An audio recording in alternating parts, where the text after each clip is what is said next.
right, for all of you who have rallied to be here in the morning for the morning session of the third day, thank you. We appreciate it.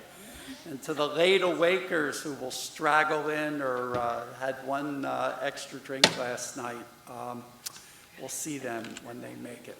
All right. We're going to start off this morning. We're very fortunate to have the Chief Executive of our Government Technology Agency, Mr. Ping Soon, and he's going to give a talk. You'll see in a moment. It will deal with our national effort to digitize various aspects of government service. All right. Now, we use the term Government Technology Agency of Singapore. We call it GOVTECH.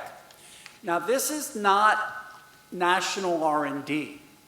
It's a group within the government, he'll explain, that was formed to give more internal capability for building out services so that different parts of the government can work more effectively with one another and so that the government can engage with citizens and the economy. That's separate from our R&D ecosystem. I want to clarify that, okay? So in a sense, for countries that come from a place that might have a national lab, they have different types of missions than we're talking about with GovTech. So Ping Soon, let me just give a very brief introduction. He is relatively new to the Government Technology Agency of Singapore. He assumed the role of Chief Executive May 1st, so May, June, 2 full months. And prior to that, so he's relatively new in GovTech, so like you, he's sort of like getting it all figured out, and he's had 2 months to do that, and his staff has worked with him to prepare an introduction. But he has been in our civil service for a long time. Most recently, he was with our Department of Manpower, our Ministry of Manpower, that works with a lot of managing the workforce, creating the workforce, regulating the workforce, right? So there are safety of the workforce, for example. And then prior to that, he's done stints with our Economic Planning Board, with our Ministry of Trade and Industry, with our Tourism Board, and with our National Security Coordinating Secretariat. So in some of his comments later on in the second segment in our panel, he can share with us about Smart City from his perspective as a user from these different aspects of government. With that, let me turn it over to Ping Soon, and we'll get on with the first segment of our program. Ping Soon, thank you.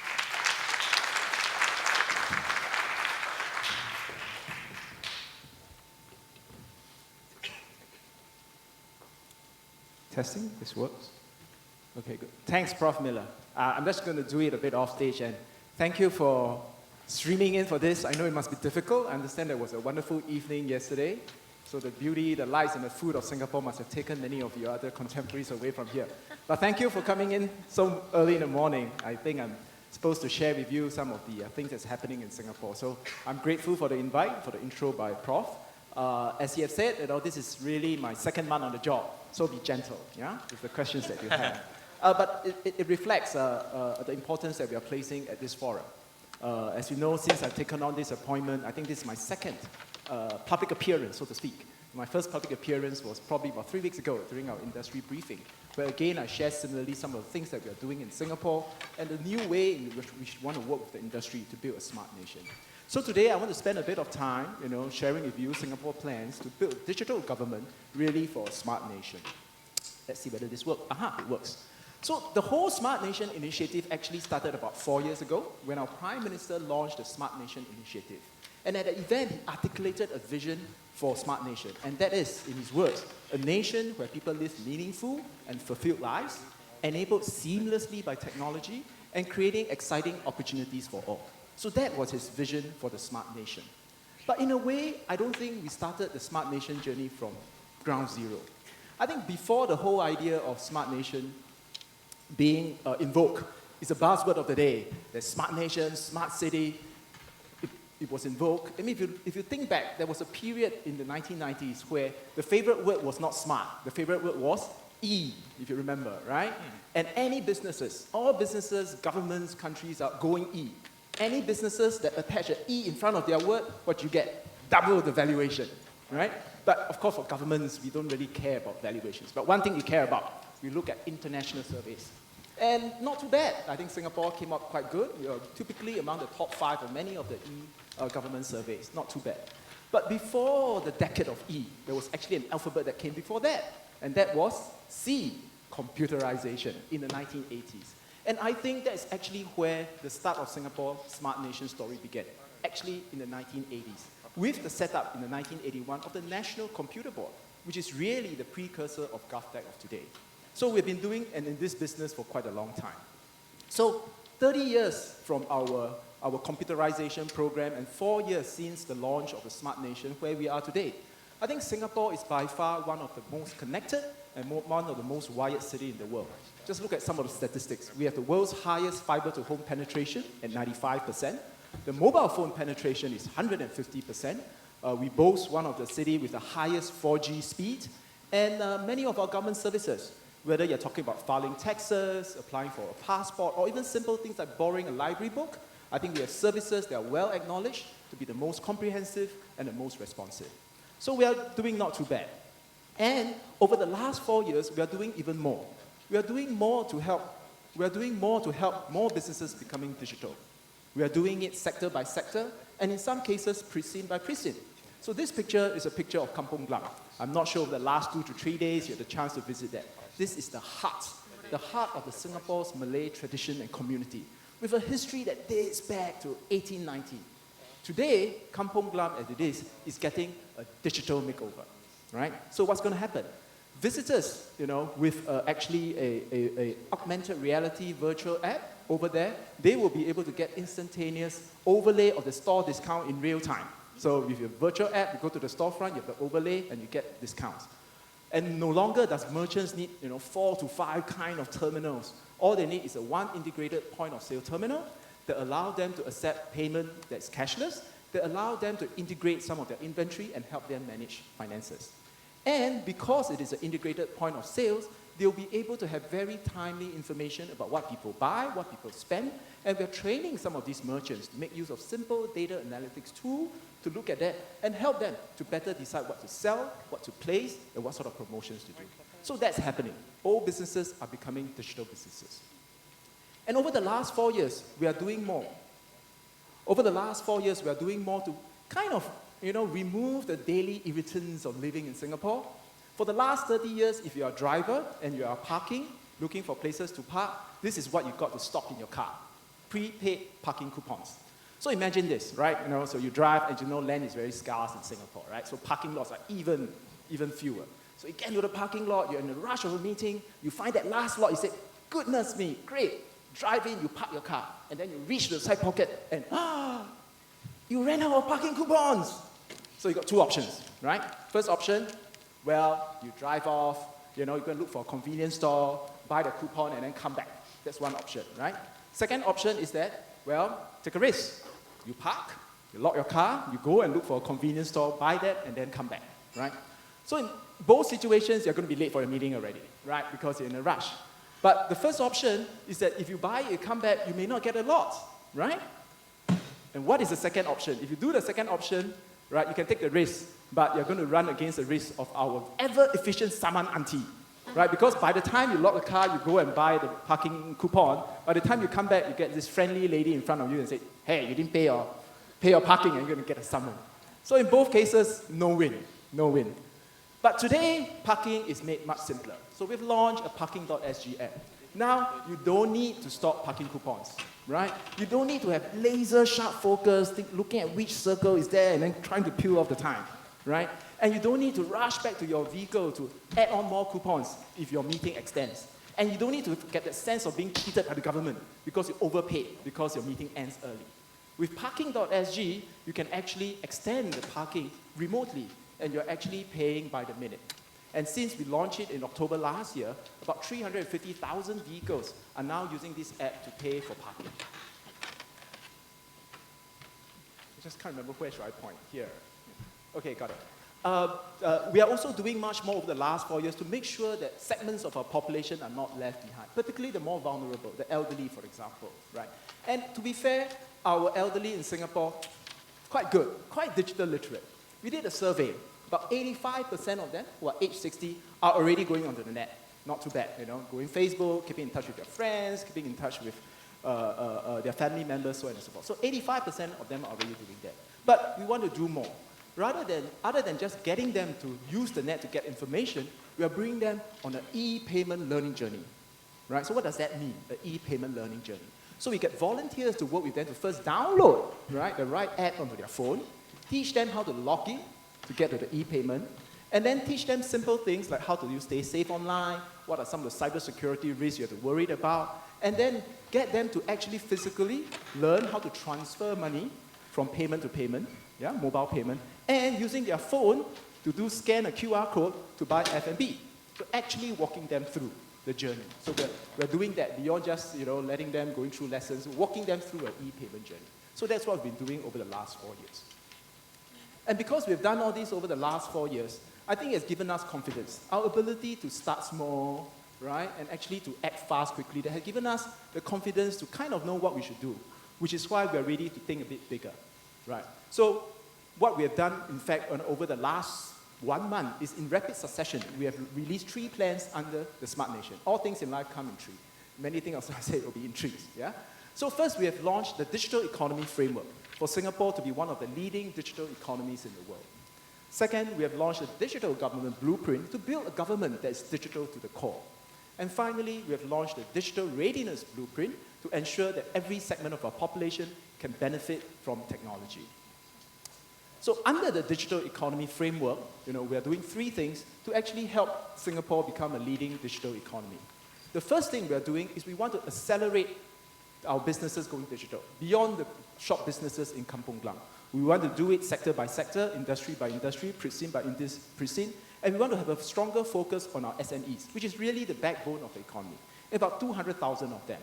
So for these 200,000 SMEs, we have an SME Go Digital program. What happened is that these SMEs can now access advanced digital solutions. And we actually curated some of these pre-approved solutions, whether in retail analytics, whether in financial, whether in ordering, to lessen their anxiety.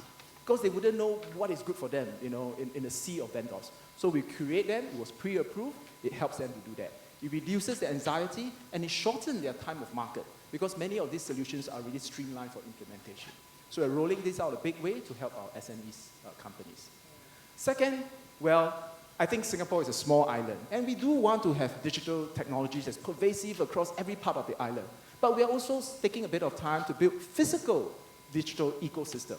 So the Punggol Digital District is a good example of one. We are bringing together technology companies, cybersecurity companies, adjacent to our Singapore Institute of Technology. So PDD is going to be a hotbed for cross-fertilization of ideas from research, from businesses, from academia, to create the impact that we want to see in Singapore. Thirdly, we are also deepening the sector capability, the info, comms, and media sector capabilities in areas such as AI and data science, in areas such as immersive media, the Internet of Things, cybersecurity. We have just recently launched our AI Grand Challenge in 3 areas, in health, in urban solutions, as well as in finance, all with a view to catalyze multidisciplinary research that will bring significant economic and social impact to Singapore. Under the Digital Readiness Blueprint, we are focusing on 3 things: to improve digital access, to improve digital literacy, and to improve digital participation. For digital literacy, our focus really is we're exploring. Again, the focus is on the vulnerable segments of our population, those that are above 60 and those from lower income. So we're working with stakeholders to see what we can do to provide a basic access package. What does that mean? It means that we're able to equip some of this population with a very basic mobile-enabled device, preloaded with some of these basic necessities, the basic necessity of today, that help them to actually go through their life on a more smart basis. So we're trying to do that.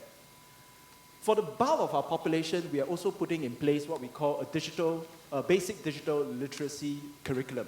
Today, in order for you to live comfortably in a city, it's no longer about the basic numerate or the basic linguistic skills. You need to have some of these basic digital skills.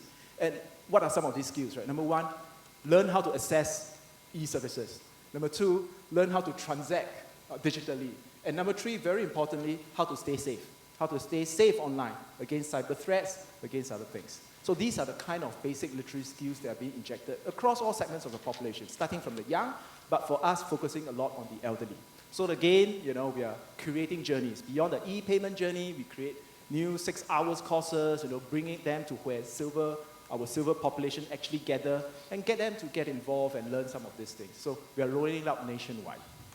Thirdly, we want to increase digital participation. We want to kind of foster, a kind of what we call kampong spirit. And kampong is actually a Malay word that actually means village, a very tribe, that people help people. So we have some programs that were quite successful in the past. We want to scale it up. For example, we have this Friends of Silver Infocom. Today, about 500 of them, they're adults, they're students, and they're committed to volunteer 4 times a year. And each session is about 3 to 4 hours. They will actually help the seniors get onto the digital bandwagon. So we're going to do more of that, to promote helping each other, many helping hands, and really, to promote greater digital participation by all segments of the population. So that's the digital readiness blueprint. Finally, the digital government blueprint, and this is the one that I'm most excited, right? Because GOVTECH is the implementation agency for this. And I'd like to spend a little bit of time explaining the context of this DGB. This DGB document was just released, as I mentioned, probably about 3 weeks ago. It's a 30-page document. If you need something to read, download it, right? I wouldn't want to say to read to sleep because we are the author of that document, yeah? It's over 30 pages long, yeah? It's over 30 pages long, but we've managed to summarize it all into just one visual diagram and a unique 4-digit code to kind of help aid recall, yeah? So this 4-digit code is 2366, yeah? So what does it actually stand for, right? So 2 really is a statement of the 2 underlying principles of the digital government blueprint, and there are 2. Number 1 is what we call digital to the core. What that means is that the ambition of this Singapore government is not about digitalizing for digitalizing's sake. It's not about taking existing forms, paper forms, and then put it onto the web and say, ta-da, we are digital government. It is a fundamental rethink, a reimagining, and a re-engineering of our government processes. It's asking ourselves whether that form in the first place is even necessary. And if it's not necessary, just do away with it. So that's what we mean by digital to the core. But the second more important principle is what we call serve with heart. It is a reminder to all public officers and public agencies that even as we try to digitalize everything, the government exists to serve the people. So it is about automating processes where possible, so that where it matters, we can actually provide a physical interaction in a way that enriches it. It's about using high tech to offer high touch, to enrich that very experience. So that's what we mean by serve with heart. And the 3, essentially, is the 3 groups of customers, so to speak, or stakeholders that we serve with the digital government. Of course, our citizens, our businesses, and not forgetting the 140,000 public officers in about 16 ministries and 84 agencies. The first 6 are what we call the what's, the outcomes that we strive to achieve. And we have 4 outcomes that we strive to achieve for our citizens and businesses. What we hope to deliver through the DGB are digital services that are, number 1, they are easy to use. Now, what does easy to use stand for, right? Easy to use means that it's designed intuitively. Easy to use means it's being designed with inclusivity in mind, so different segments of the population. Easy to use means that it's being designed so that it can be delivered anytime, anywhere, on any mobile device. So that's what we mean by easy to use. Number 2, we want digital services that are seamless. And what does seamless actually entail? Seamless means that digital government transactions are able to be delivered in a paperless, presentless environment where you only need to tell your information once. It means that if we require a signature from you, you can offer it and provide the signature digitally. You don't have to print out the form, sign it, and then send it back. Seamless also means that if we need money from you, right, there's actually e-payment option. You don't need to send us a check. So that's what we mean by seamless. The third outcome that we want for our digital services is for it to be secure and reliable. We got to be able to deliver services where the citizens and the businesses are confident that the data they share with us are always secure. And the services that we build are built on high reliability infrastructure. Fourthly, and that's what is most important, is that we've got to make sure that the services we deliver are relevant to the people and not delivered because it is relevant or useful for us. And that is a big fundamental shift. If we can deliver services that are easy to use, seamless, and secure and reliable, all we have done is kind of reduce the inconveniences. We've kind of moved from kind of -1 to 0, but we need to do something more to kind of delight. And sometimes it's a very foreign element because governments are not private companies. We are not trying to get revenue other than taxes, right? Get revenue from our citizens. But it's about what we can do to kind of delight our citizens and bring it from 0 to 1. And that is about organizing ourselves to be more relevant to the citizens. So those are the 4 outcomes for citizens and businesses. And for our public officers, we want to be able to provide them with the tools and the data so they can do their job, whether it's in the field, doing inspection work, or back in the office, developing policies and programs. But in order for them to thrive in such a digitally enabled environment, they need to pick up new skills, right? New skills that are, again, beyond the numerous skills and the linguistic skills, but a new set of skills, for example, in data analytics. We don't need 140,000 of our public officers to learn how to code. But we need them to understand where they can get data, how do they fuse data, how do they analyze data, and how do they actually visualize the data. So those are the new skills that we need, so that our public officers can be digitally confident in a digitally enabled workplace. So those are the 6 whats we have. And the final 6, of course, is the how. So how are we going to do that?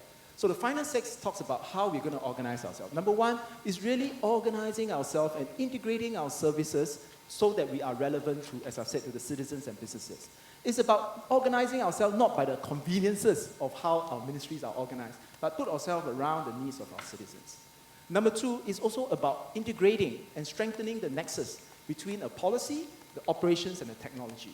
In the past, how government deliver digital services is a kind of a linear value chain, right? The policy folks will think about wonderful policies to do, they'll decide the policy intent, they hand over it to the operations people who will design the operations, and then the operations people will have a set of specifications and pass it to the technology, go build the system.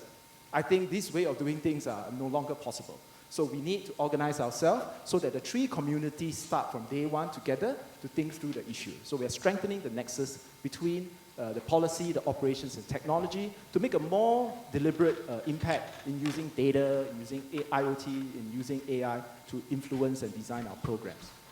Number 3, we want to, and in order for us to do that, we need to increasingly build very common data and digital platforms. So we're rebuilding our technology architecture to allow our agencies to deliver their services much faster. We're looking at our data architecture. We're facilitating data sharing among our government agencies so that we don't have to collect information every time and allow this data to be analyzed to improve our services. So we are designing new data architecture.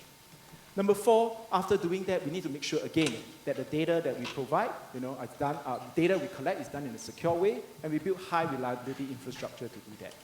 The 5th one is, of course, about raising our innovation capability. So I talk about what we need to do to raise the digital literacy of our public officers.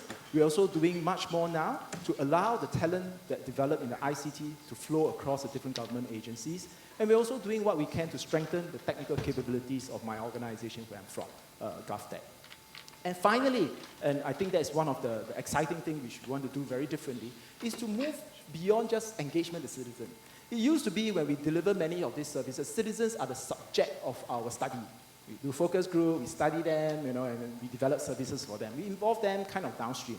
But we want to make a change in that, and we truly would like to find ways and platforms where we can actually co-create the solutions with them, right? Because who better way to tell us a pain point than to bring the citizen in to journey with us to actually create some of these services. So we are making a change in that, and one of the DGB initiative is what we can do to co-create it. Co-create with citizens, co-create with businesses and with industry, the solutions that are meant for them. So that, in summary, is what the DGB is about. Of course, you can say, all well and good, these are all nice plans. So what does it actually feel like if you are even half successful in delivering this? So what is life like in a smart nation? Yeah? So what is life like in a smart nation? So I hope to use this example, and there's a big qualifier there, yeah? Any resemblance to actual persons or events is purely coincidental, yeah? Big disclaimer here. It's just a visual illustration of what life is like in a smart nation. So let me introduce to you Mrs. Lim. So Mrs. Lim, 34 years old, lives in the Pongo Digital District, and has just had a newborn baby. She has a job to be done today, yeah? What is her job to be done? The job to be done is to go to the clinic to attend a medical appointment, rather her first postnatal medical appointment. So that is her job to be done, yeah? So that's a job to be done. She has a newborn baby. She brings the newborn baby to her mother's place. She was ready to leave the house to go to the clinic. And usually she takes the train, yeah? But guess what? It works, yeah, it works. Guess what? Through mobile app, the mobile informed Mrs. Lim, right, that, well, the trains are very crowded, yeah? Why not take the autonomous shuttle bus arriving in 15 minutes? Because this shuttle bus will actually link her to a more regular bus that will bring her to the doorstep of the clinic. Well, it does involve a transfer. The train would bring her directly, but she didn't mind because, well, first of all, she doesn't have to squeeze with people, and actually she doesn't have to walk to and from the train station, right? And what's more, the app helpfully tells her, don't need to rush. You've got 15 more minutes. So she has a good 10 minutes to do things that she really wants, right? Which is to play with the baby, yeah? So she got 10 more minutes to interact with the baby before she goes. So she decided to do that, and then when she arrived at the clinic, she got to do registration, right? But guess what? She actually being prompted by the mobile app to say that, look, register here. In fact, there's no counter, right, in the clinic for registration. She can just register over her mobile app. So she click it, and then in order for her to register, she needs her SingPass, But, damn, like most of us, forgot all the passwords. Forgot my password, and cannot log in. But no worries for her, because SingPass now can actually authenticate with your fingerprint. So she authenticated with fingerprint, she went in. And because this is her first visit, so she needs to actually do registration, so she has a form to fill, right? But guess what? She doesn't need to key in her name, her address, and even some of her medical history from the hospital were actually pre-populated after she gave her consent. So if nothing else kind of need to fill up, she kind of clicked done, and she got a waiting time. So while she waited for her appointment, she logged onto the app, and this app was designed specifically for young parents like her. She read through, she found out information about colic acid. She was a bit worried that her newborn has this issue. So through the app, she made an appointment. She made an appointment to bring her baby in for the next checkup. And when she clicked done, guess what? The app prompted her to say that, hey, Mrs. Lim, your application for the future straight-age childcare is approved. She's delighted. This is one of the most popular childcare in her neighborhood by virtue of the name, yeah? Future straight-age, yeah? So she got it approved, and in fact, she found this childcare center while using the app one of the days, right? Because it provided her the location of all these services. So she did that, and she did that. Then, so after the appointment, she breathes out. She doesn't even need to stop to pay because the payment is already done, and so she's done with her appointment.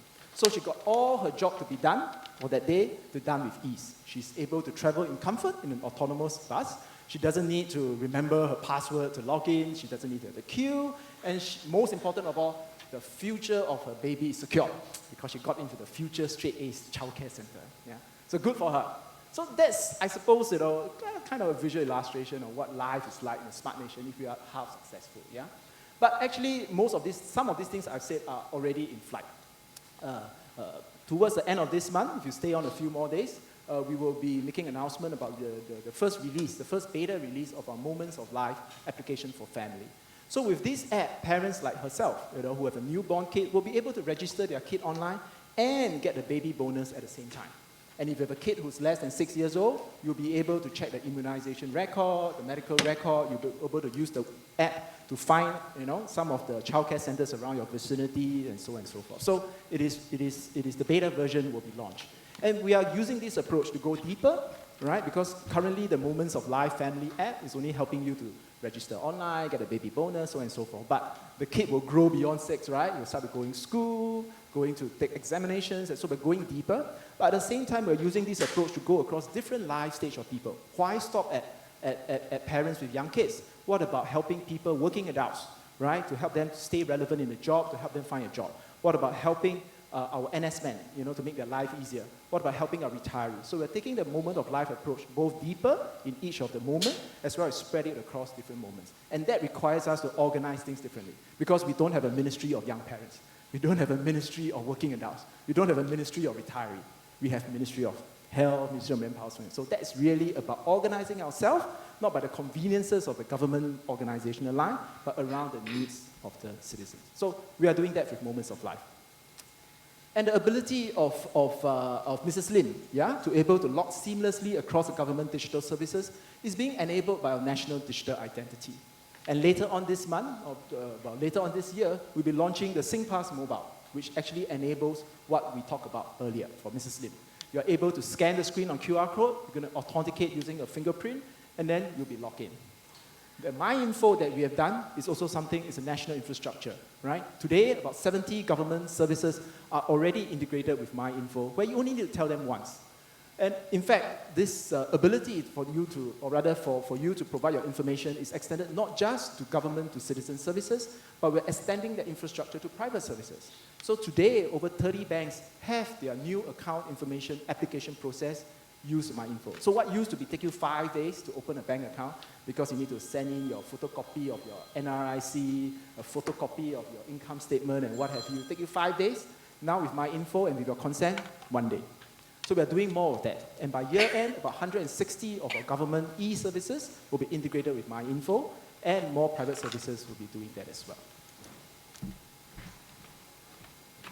So building a smart nation really requires a new level of partnership between the people, the private, and the public sector.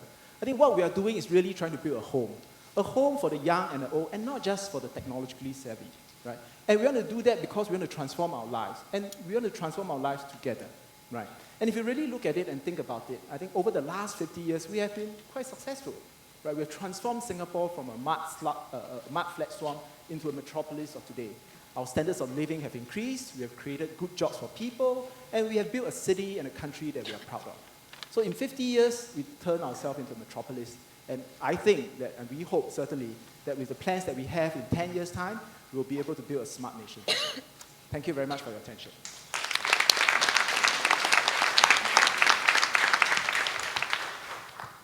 Thank you very much, Chief Executive Kwok Ping Soon. And I wanted to tell you all, the video of the entire presentation on Smart Nation, what has made Singapore such a smart nation, will be up on our website. So you can see it, and he will be here. You can ask him questions. And I'm wondering, Steve, if we could just transition one question, then transition into the panel. Would that be okay? All right.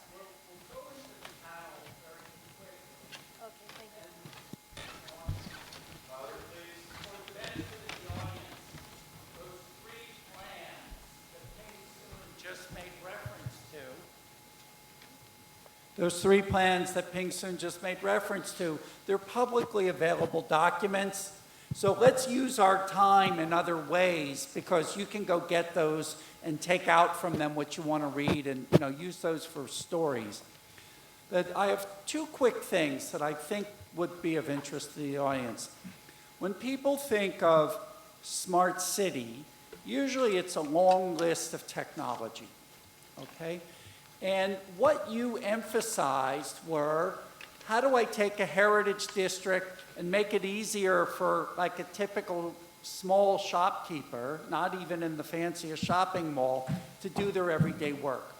How do I make it easier for a person who has to park their car to deal with the parking fee? How do I make it easier for a mom to take her newborn baby for an appointment? It's smart, and yet in some ways, it's the basics of how we live. And how do you sort of straddle those two worlds of large organizations, institutions, all the new tech, and the most basic, obvious needs of what people really need and what it is you're really trying to support? Because those are really different mindsets. And how do you pull those together to make it work? I'm fine. Okay. Thanks, Steve, for the question. I think it's a very good question. And I suppose it is not something that is very new. I think the private companies have been doing all along, right, is to be absolutely focused on the needs of the customers, right? So one of the laws that we really have to take at heart is what I call the law of the customer. Be absolutely focused on what are the needs of the citizens. Actually, the best way, for the government, is to get out of the picture, right? And the best service is no service in a way. Right? So in a way, if we have to interact with the customers or with the citizens, the best way is to put ourselves in the shoes of our citizens. So many of these things that we do, that's actually the starting point, right? To ask ourselves, what are the things that citizens in their daily life, whether they are parking, whether they are working with their kid, are interact with the citizen. So once you start with that point, right, putting the citizen in the center, it allows you to actually trace the journey of what they do. So increasingly, our approach to developing new services is not to start with a big policy intent. We still have that. But really, once we have decided what we want to do, is to put ourselves what we call going through a service journey, going through a service experience journey. And this is about using techniques like design thinking, ethnographic research, walking in the shoes of the customers, and map their entire journey. So when we develop some of these things, when we develop it, there were actually over 600 journeys that we've developed, right? Because there's every little step of the way. The question is that can you then develop these coherently? So that requires us to do things very differently, right? It requires us to do things in a more agile manner. Yeah. So I think it requires government to change the thinking, and to change the way we approach policies, focusing on what the citizen's journey is about. And the moments of life is our approach to do that.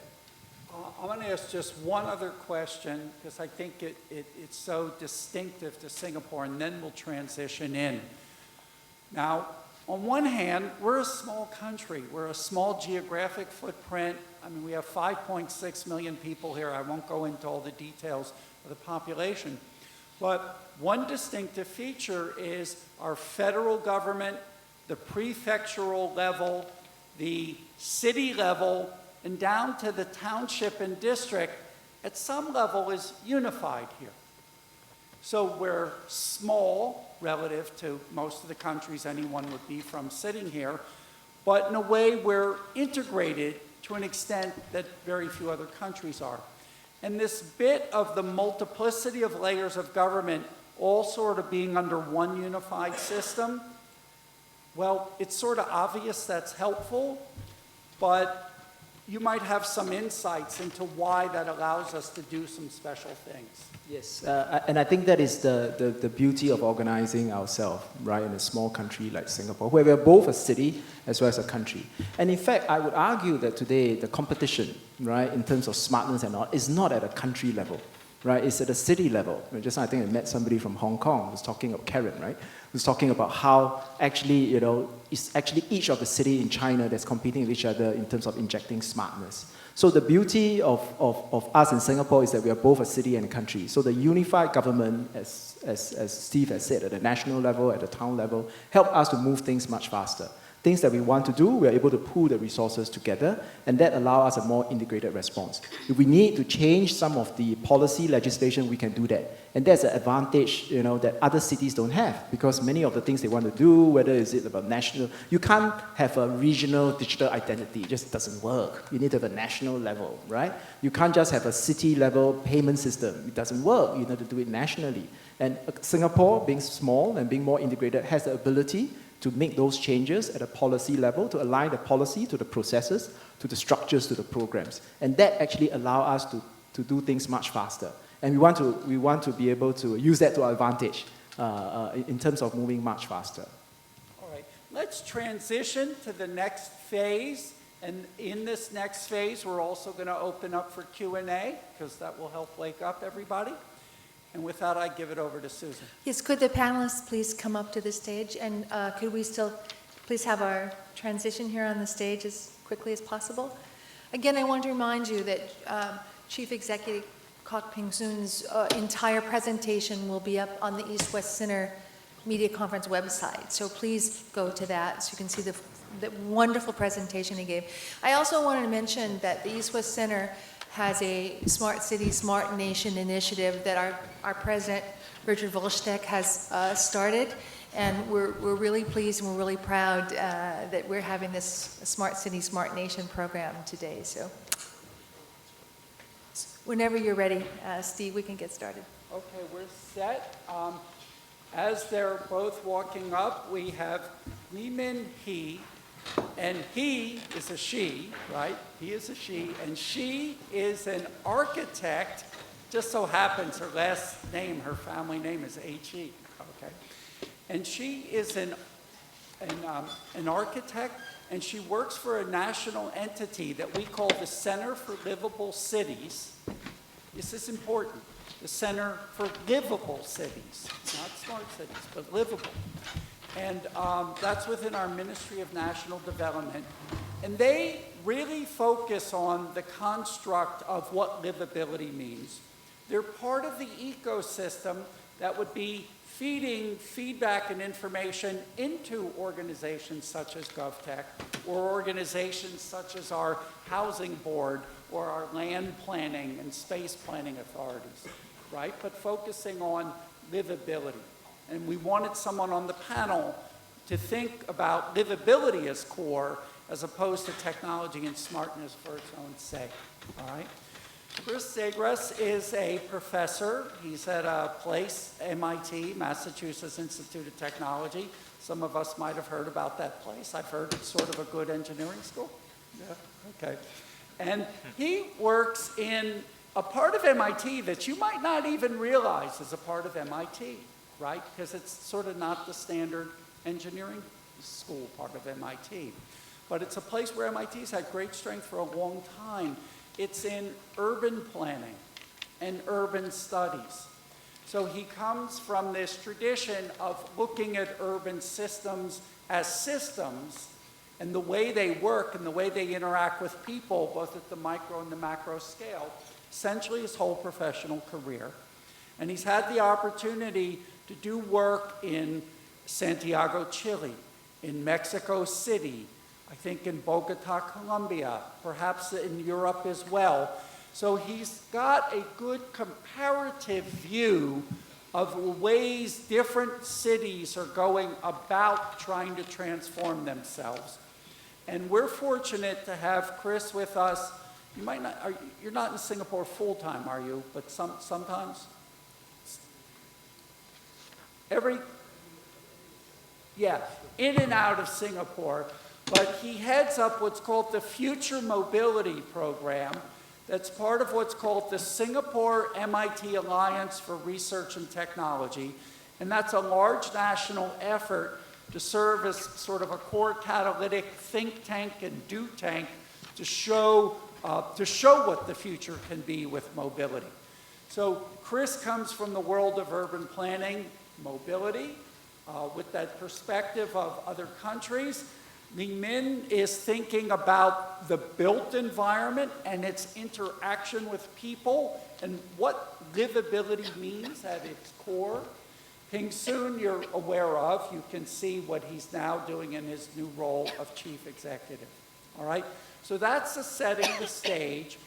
Think of questions that are relevant to the topic of livable city, smart city, the nexus of these two, things that we're doing, and sort of what these individuals have, their personal views on these things. If you sort of come in with a question that has something to do with some policy of the Singapore government that has like nothing to do with this morning's panel, I'm happy to talk with you after the session based on my 18 years of living here, but that's not what we necessarily ask the panelists to sign up for. So let's sort of keep it on task, but be creative in the kinds of questions that you want to ask in the smart city space, all right? Just a quick introductory round. Limin, you've been involved in so-called livable city and smart city efforts for a number of years now, and it's not brand new to us. We've been doing this for over 5 years, and when you take a moment to reflect now, what would you sort of synthesize in your mind over the many projects that you've worked on in the last 5 years as a handful of lessons learned from prior work, not the new things we're doing, but from prior work that from people outside of our system that you say, here's some lessons we learned. It would sort of help other people if they've learned these things too, even though their context might be a little different.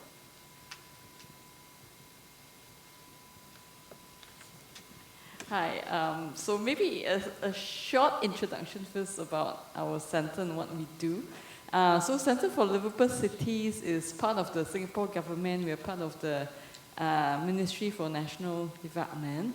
And we are basically a knowledge center with a mission to distill, create, and share knowledge about livable and sustainable cities.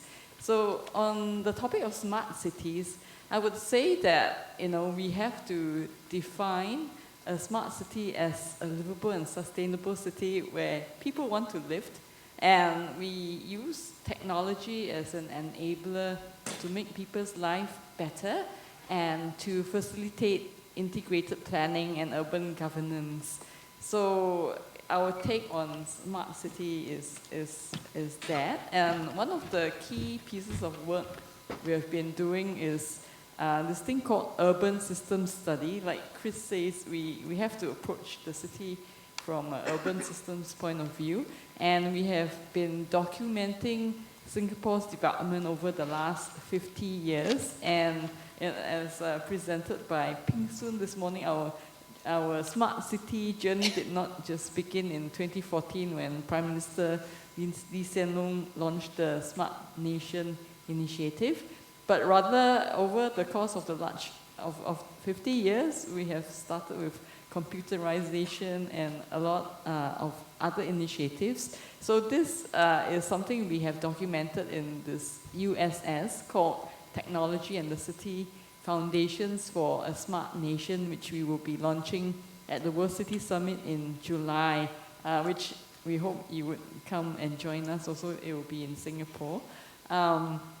And we have spoken to many urban pioneers who had initiated the plans and faced the challenges, of the day over the last 50 years. And so, we do understand that it is not, just using technology for technology's sake, but how we apply technology in the city and ultimately what makes people want to live in the city, right? And what makes people happy. So that is, that is the take that we have. It is about making people's everyday life better. And I think, over the last 50 years and in the recent few years where these programs have been launched in the built environment, there have been a lot of pilots and prototyping of solutions, and we are only beginning to see some of the challenges that some of these new technologies and business models have caused as disruptions. But these things take time. Mindset change takes time. So, and businesses need time to react and adjust to new regulatory models that they have to operate within. So I think we are doing well, and I'm not going into any of the specifics because it's more like an introduction, and we can discuss some of this later in this discussion. I think for the members of the audience, to those who really have some special interest in this, or maybe a month from now or whenever you want to do some special feature, you would not know that there's this thing called the Center for Livable Cities in Singapore, that it's a livability focus as opposed to a tech focus per se. As Limin said, how did our urban systems get to be the way that they came to be?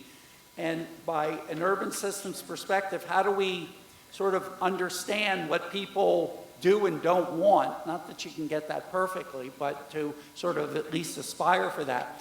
And they have a tremendous amount of public information available, actually.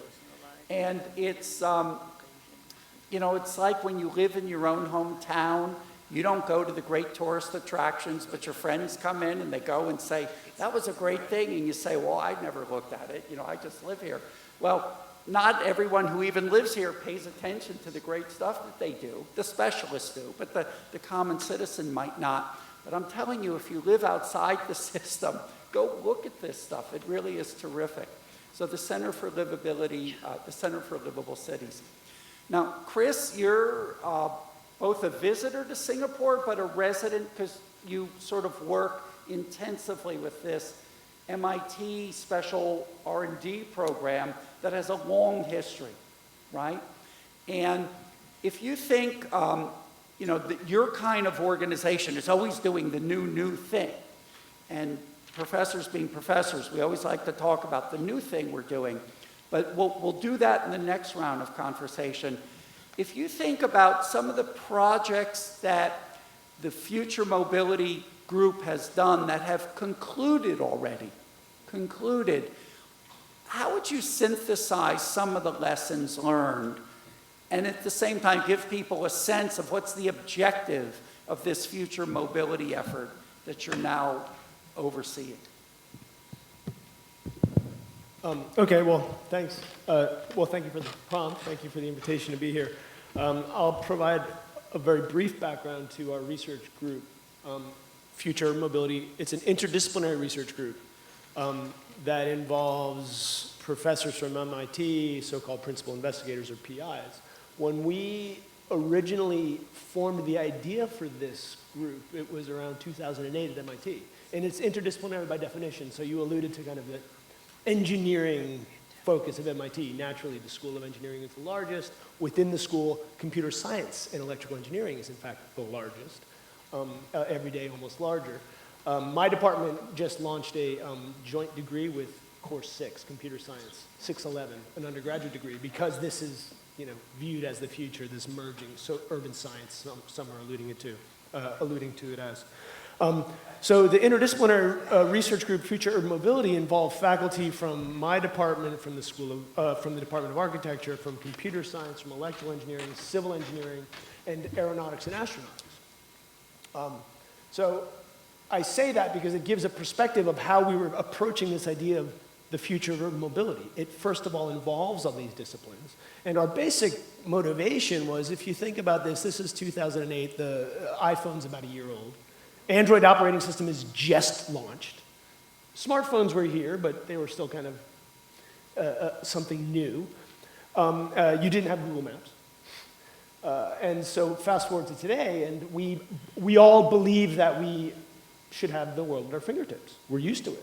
I knew exactly what time I'd arrive at SME this morning, whether I took the MRT, whether I took Grab, or whether I took OFO.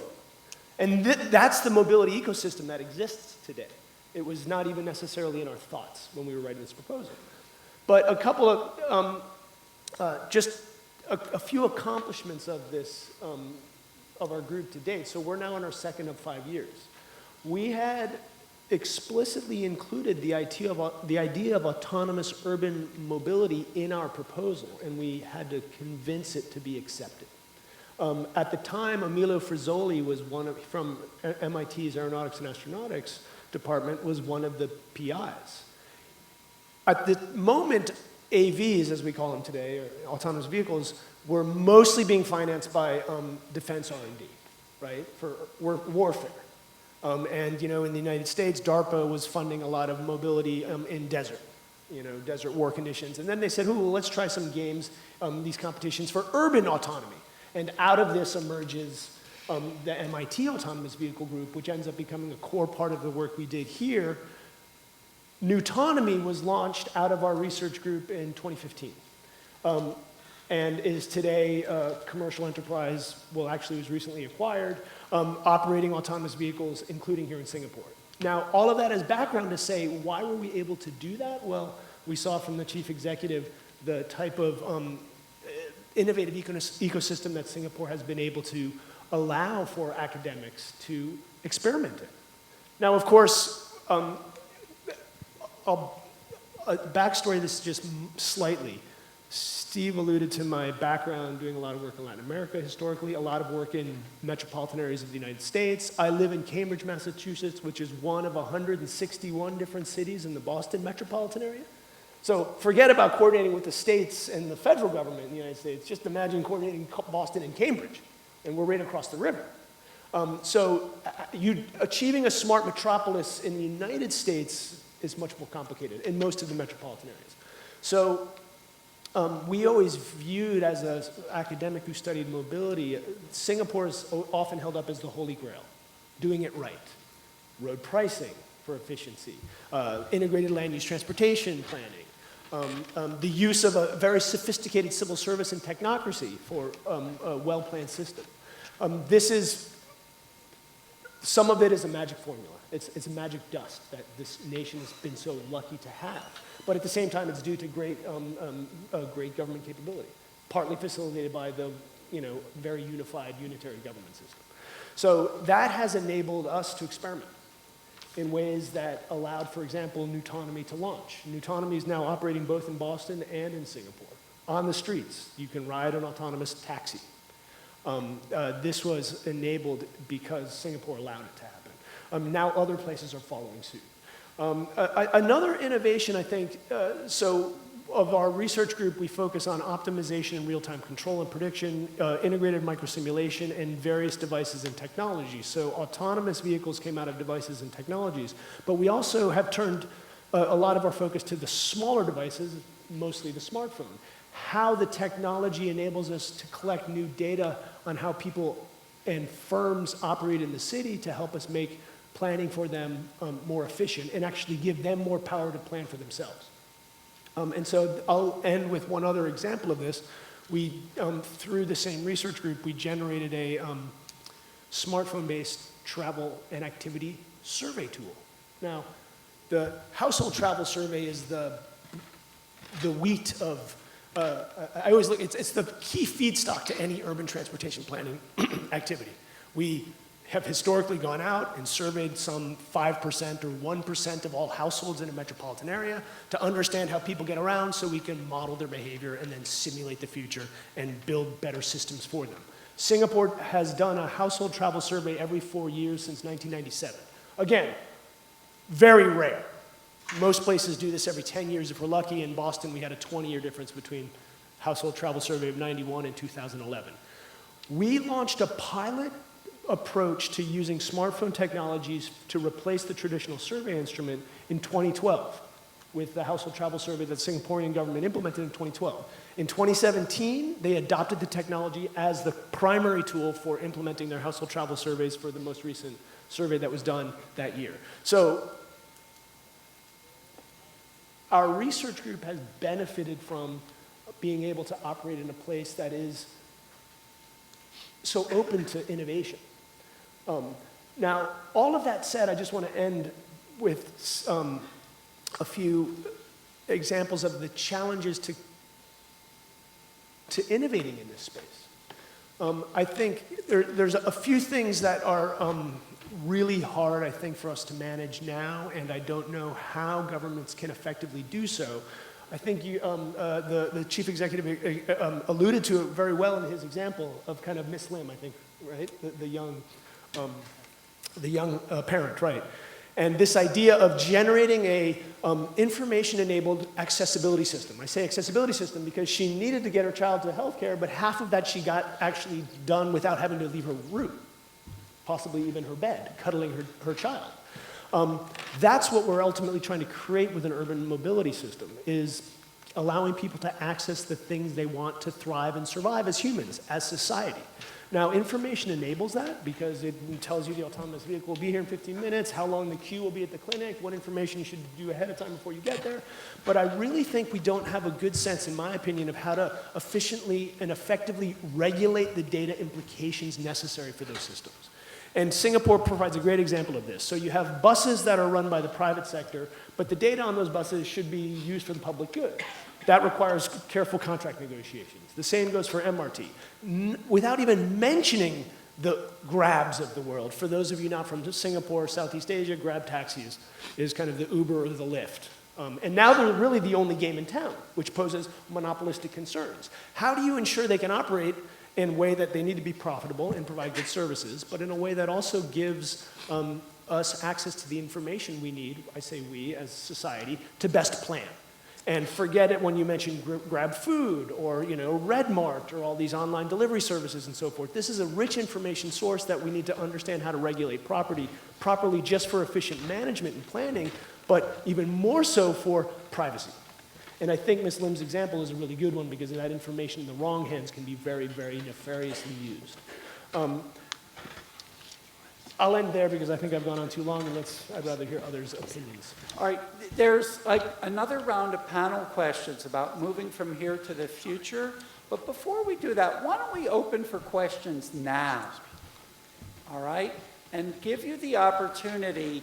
It's, as journalists, as people to this international media seminar, you don't sort of get the access to these people with this kind of real on-the-ground, deep expertise in these different aspects of livable and smart cities. So feel free to sort of ask any question that you want, all right? Please. Hi, I'm Donna Linewan from Washington, D.C., and in Washington, D.C., I live 250 meters from a metro station, and my husband and I have 3 cars. So what I'm interested in asking you is, how do you change people's habits? How do you get them to engage in these smart city applications, such as taking public transportation and using the data and getting them away from the sort of the instant demand of like, you know what, I don't feel like dealing with Metro today, I'm going to take my car. Yeah. You know, just let me make a comment to the audience here. This is a very profound question for us because one of the things we're really struggling with as a society is how to go from where we are now to car light. You know how scarce land is in Singapore, right? And I think about 12% of our land is actually allocated to road and immediate road things. And I don't even think that counts the parking lots, right? So this bit about transitioning is I won't say life or death, but it's not far from that for Singapore because of the scarcity of land. Limin, why don't we start with you? Because I think everyone from this issue of, well, it's one thing to have these systems, but how do you get people to change? And that's a thing that's a long time process. Yes, I think that's quite pertinent. You know, the fact that Singapore is test-bedding autonomous vehicles is not just technology for technology's sake, because ultimately it is part of this larger slew of measures for car-light Singapore.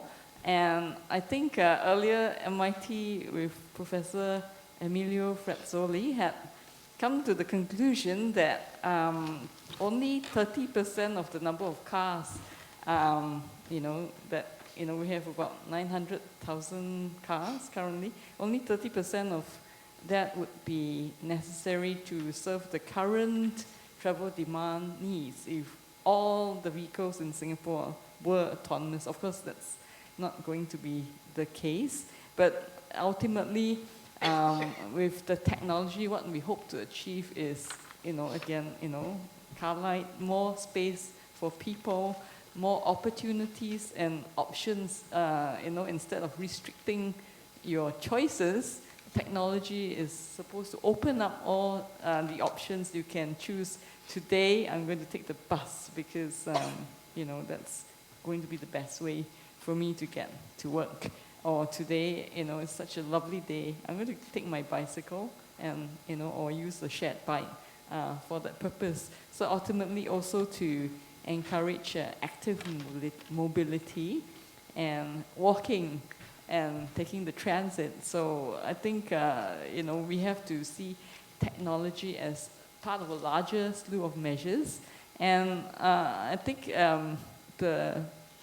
what was mentioned was also how do you get people to change their minds.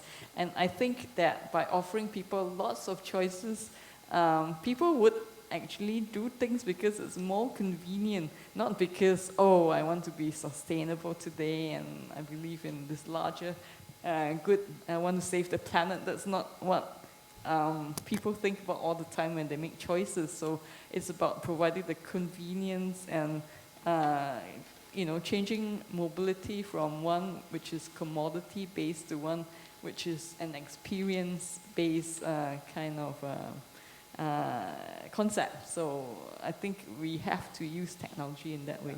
Let me give one specific example that was a national experiment, but everybody knows at a certain hour in the morning you have the super peak, and that peak hits all the modes, whether it's road congestion or actually riding the train system.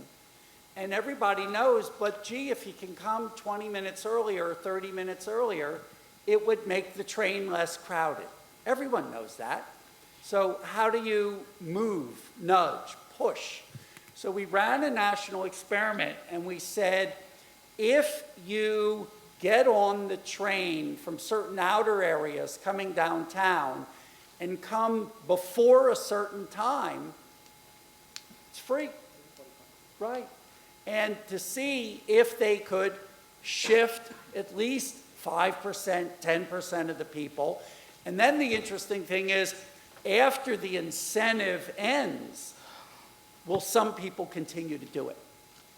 So these are examples of real experiments that we've done at city scale. Okay. Yes, Chris, how do you get people to make change like this? Well, that's a great question.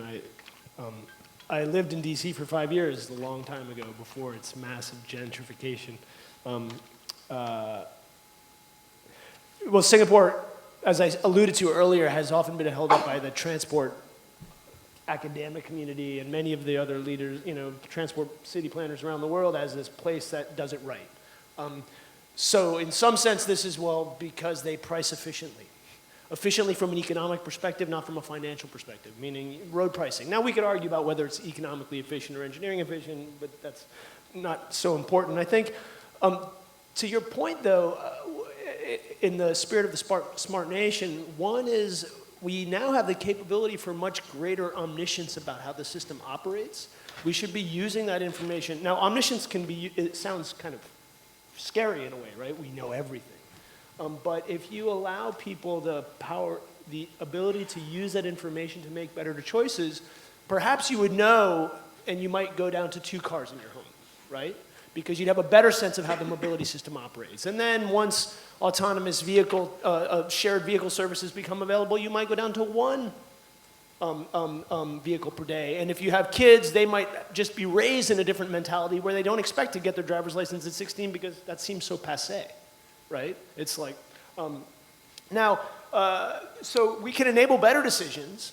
We can use feedback on the system to give you better information about making better choices. But to this idea of experiments, right? Singapore's been leading this. The MRT off-peak incentive is one example, is we can also use the same information to understand the effectiveness of the experiments. So the randomized control trials are the whole, everyone would love to have these for scientific discovery because it's the best way to know whether a treatment does well. In social sciences, they're very hard to do, but they're becoming now in vogue.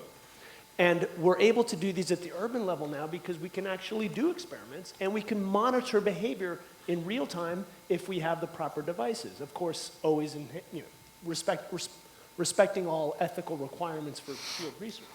But then we can understand the efficacy of experiments and whether giving you the right information did in fact get you to take the WMATA, either bus or rail, 3 days a week as opposed to 1.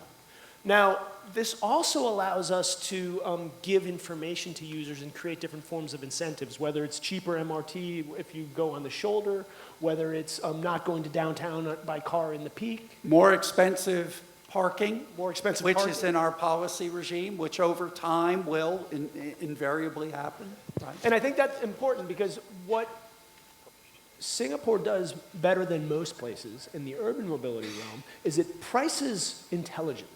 Although ERP, current electronic road pricing, is still at the cutting edge, but ERP 2.0 will be the real thing, where you price the resource according to its scarcity.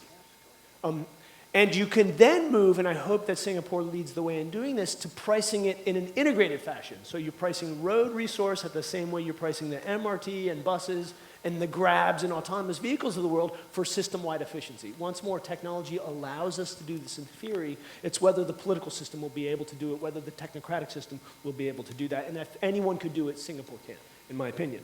But that also means we need to finance properly and invest properly. In the United States, in the metropolitan areas, we do none of those. We don't.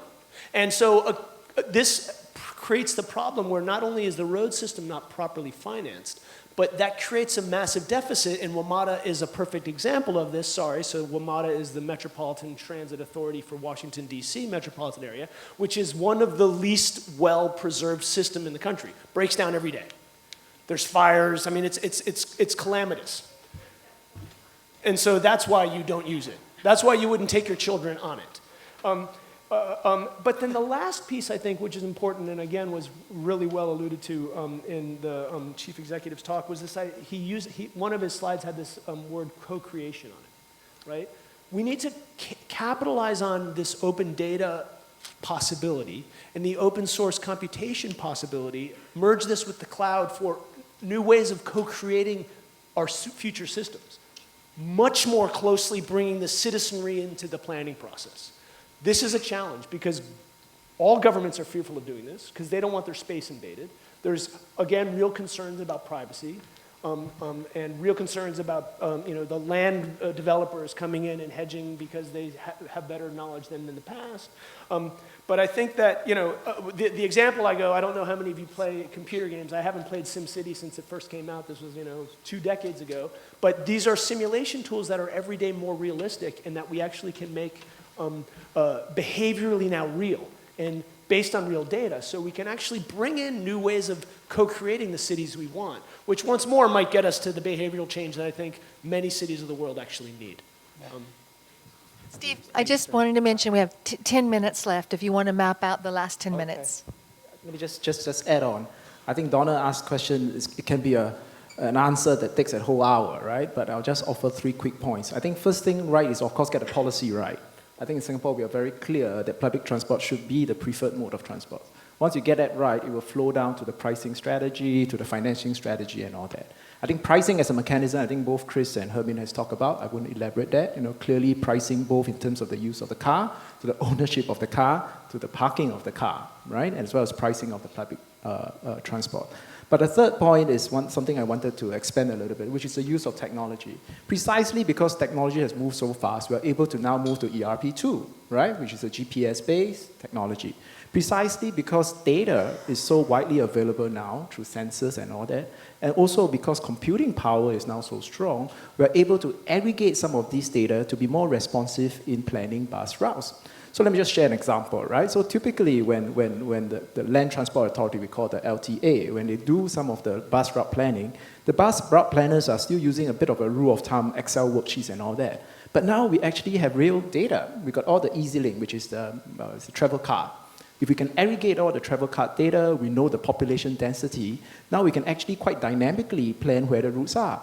So it used to be when you plan a route, you travel from here to here, the bus route, because that's what you think is the most optimal.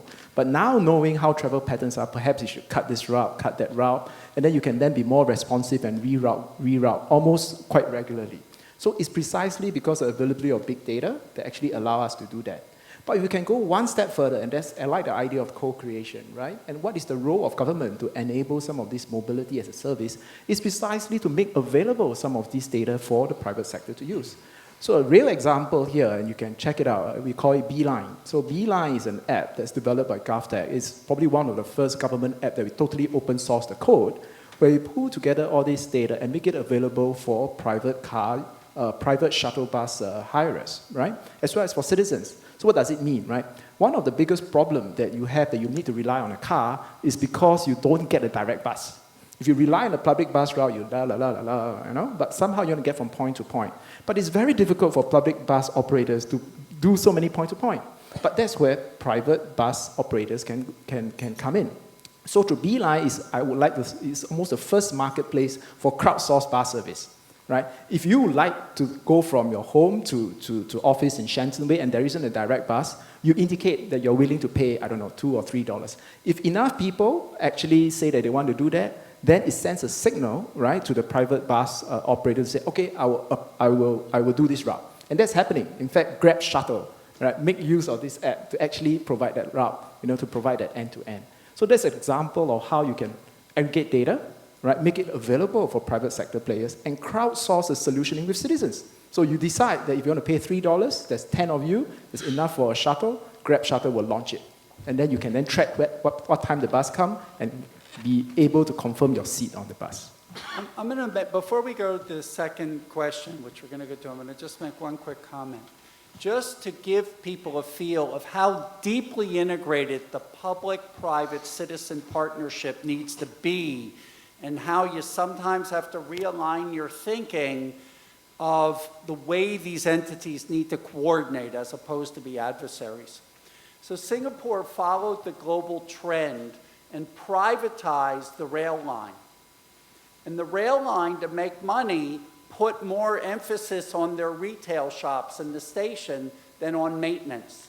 And we suffered an increase in rail breakdowns, not anywhere near the frequency of Washington, but relative to what we had been used to, there were more because there was heavier ridership and somebody took their eye off the ball. And then people looked around and said, but we want more people to be using public transport. Who's going to say I'm going to do that if they think it's more likely the train's going to break down?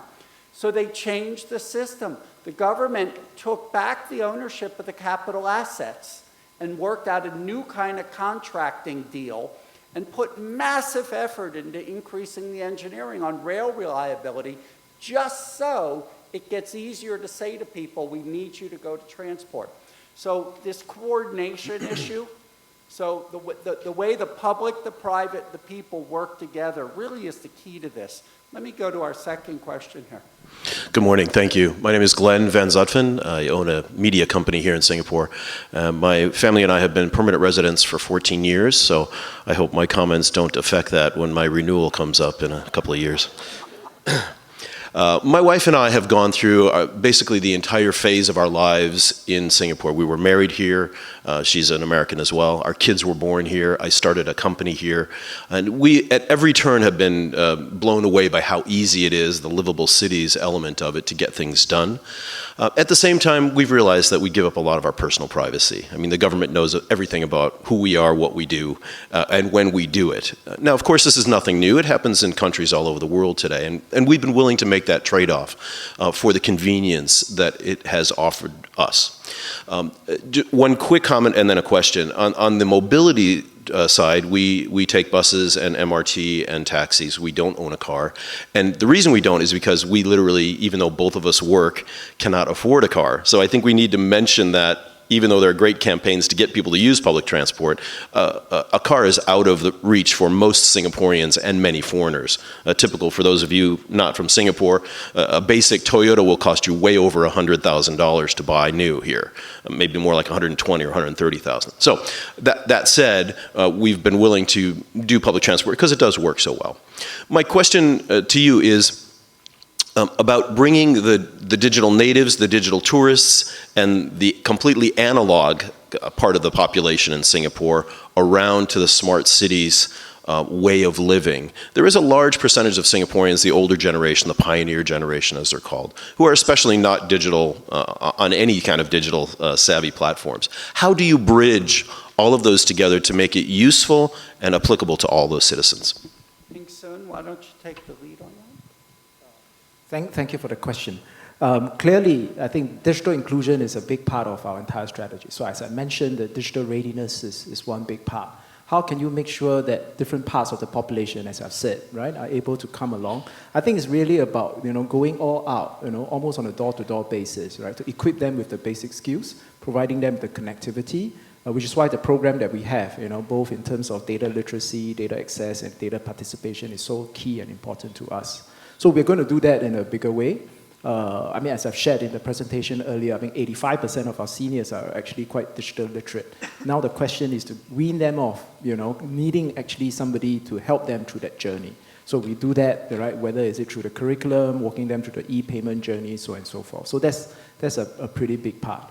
I think you alluded to some of the privacy issues, right? I think that's an important concern. Just because we know everything, so to speak, about the citizen doesn't mean that that knowledge is very pervasive.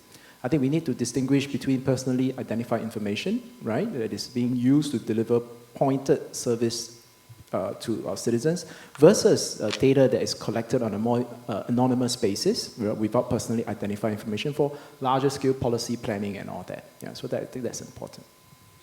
You might have some thoughts about this as well, because you guys pay attention to this? Yeah. Well, I guess, I was just thinking that, social media itself is something that people already surrender a lot more information to than, to you know, I mean, in exchange for less than what you get for good government services. So I think, as Ping Su pointed out, there are different kinds of data that is being collected. One is actually large-scale, big data that is have a high degree of anonymity and could help us with, you know, our urban planning, with providing better services, things you enjoy, like using the One Map platform to navigate, find a school for your kid, you know, find an elderly care center, and so on. So these are really very useful features. And I guess on a more directed information being provided, it is clear that the kinds of benefits for urban services and e-services that you get should be something that people, you know, find that it is worth giving up this information for.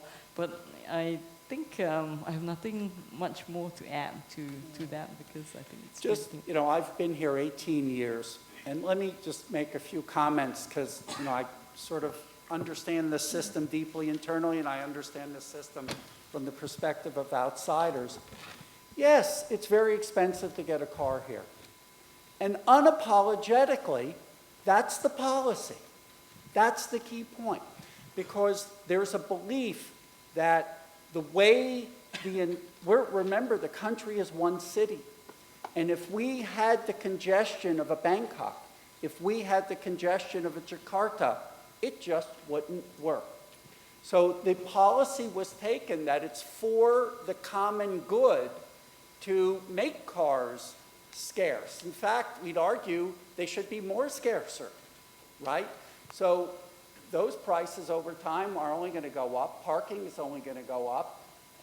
At the same time, the government's putting this massive effort into making the public infrastructure better, you know, including new approaches to taxis.